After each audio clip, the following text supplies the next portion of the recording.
See how these bees are pretty calm? Now, if they were Africanized honeybees, this would be a completely different story. Here on Narbonne Road and LaFleur Drive, Mobile police say a man in his 30s was shot several times in the groin and arm area. Here on Dauphin Island is where history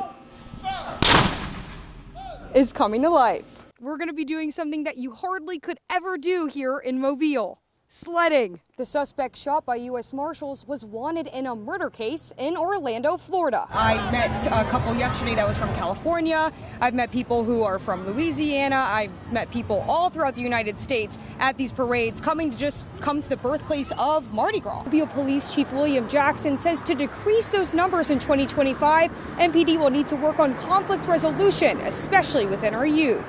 After figuring out who will be arrested at this location, City Works will come in and board the home up and issue a TRO. WKRG News 5's Kathryn Bruch joins us in the studio.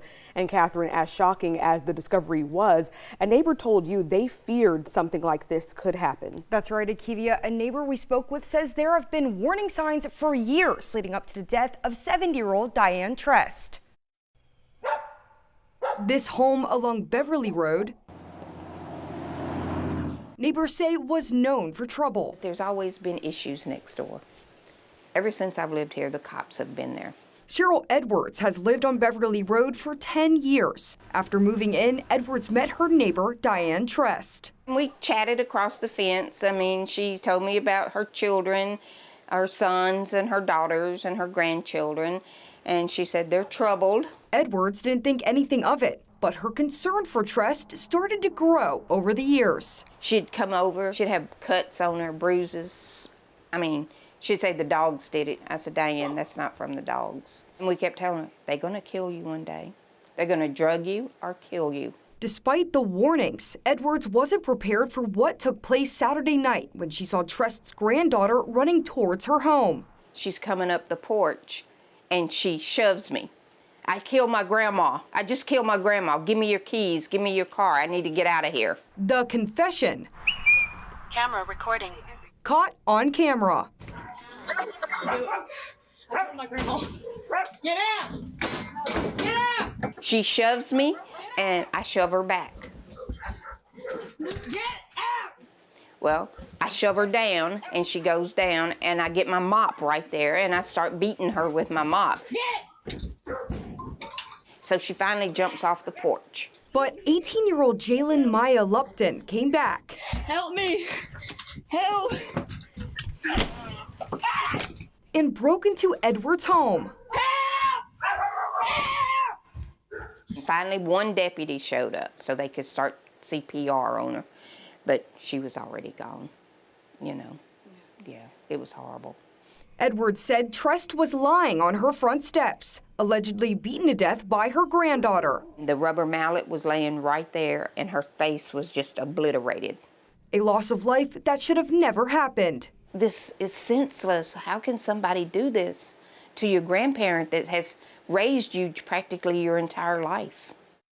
Mobile County Sheriff deputies later found Lupton. She has been arrested and charged with murder and burglary. With photojournalist Mason Terrell, Kathryn Bruch, WKRG News 5. Gulf Coast CW's Kathryn Bruch is joining us. Kathryn, you uncovered this isn't just happening locally, it's happening across the state of Alabama. Yeah, Cherish Roseanne, our sources say it's been going on for months. A sign, they say, of a broken system that needs to be fixed.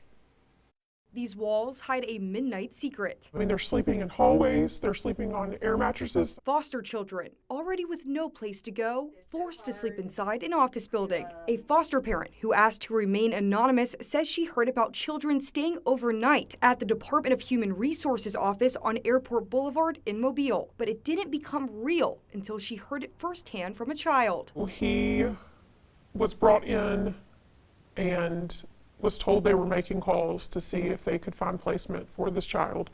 And he ended up staying overnight for 2 nights. He said there was a lot of crying, there was a lot of, kids that were upset because they were scared. She says children who have stayed overnight in DHR custody have described having to sleep in conference rooms with other children ranging from ages 5 to 17. Were you given any explanation for why there wasn't a placement at the time? I know for a fact that there were several homes that were not called about this specific placement that had openings, and they never received a call, me being one of them. Kathryn Bruch is not available to take your call. Our initial calls to DHR went unanswered. The pound key to end recording. So while we waited for a response, we continued to dig. And we made contact with a former DHR worker who said she left because of what she was seeing with these children. These kids are going through a lot. They feel unwanted. There's a feeling of mistrust. The system has definitely become the enemy, not only to the children, but to the families that it's supposed to serve. This former employee, who also asked to remain anonymous, says she worked at DHR in Mobile as a caseworker for about a year. I had to stay 24 hours in the office with a child that did not have placement. Other workers had to do this as well?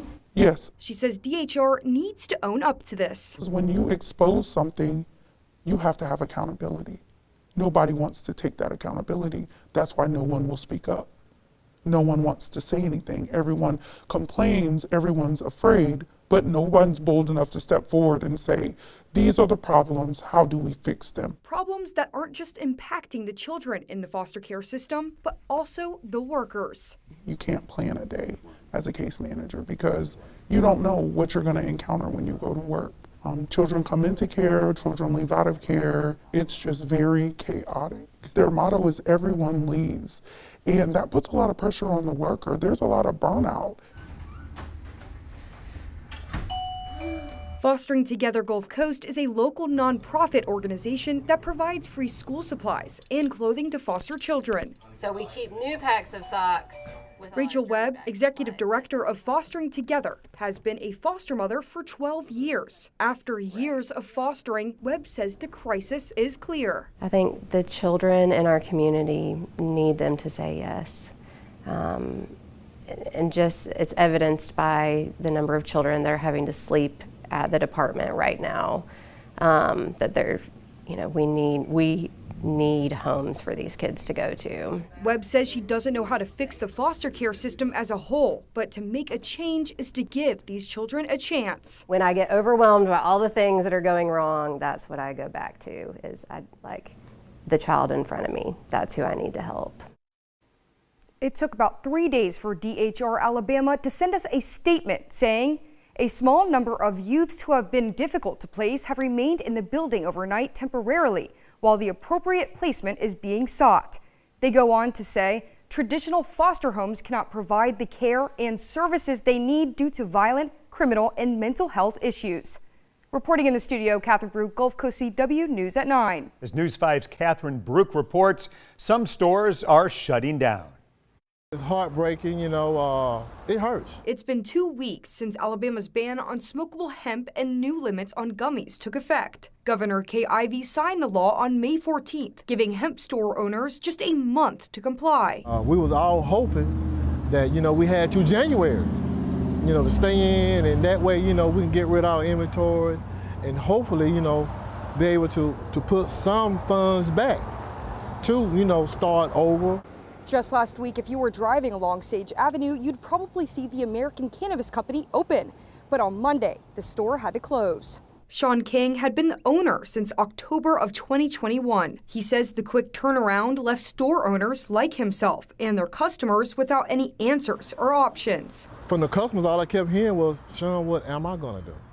Ocean Jones can understand where King is coming from. The products that most people wanted were no longer available. He says 85% of his sales have gone down for his business, Healthy Harvest CBD. He had 4 stores, now he's down to 2. We're kind of like the last lone survivor, and we're just staying here kind of out of spite. Jones has worked in this industry for nearly 6 years. He has asked lawmakers to reconsider the ban. Well, it's just a sad day for Alabama. We have to vote these more greedy senators out of office. We reached out to Representative Andy Witt, sponsor of the bill. In a statement, Witt says since the bill has gone into effect, he has seen a massive change. We've seen immediate action in getting dangerous and unregulated products off the streets and shelves of our local stores. This law is doing exactly what it was designed to do. You're destroying so many businesses by doing that. Imagine all the businesses that survive by just selling liquor, are just selling beer. Representative Witt says the bill was never about punishing business owners. It's about cleaning up the bad actors and ensuring products are tested, regulated, and safe for consumers. There is still opportunity in the industry, but it has to be done in the right way. As for King, he's working on a new business plan. I'm trying to relocate,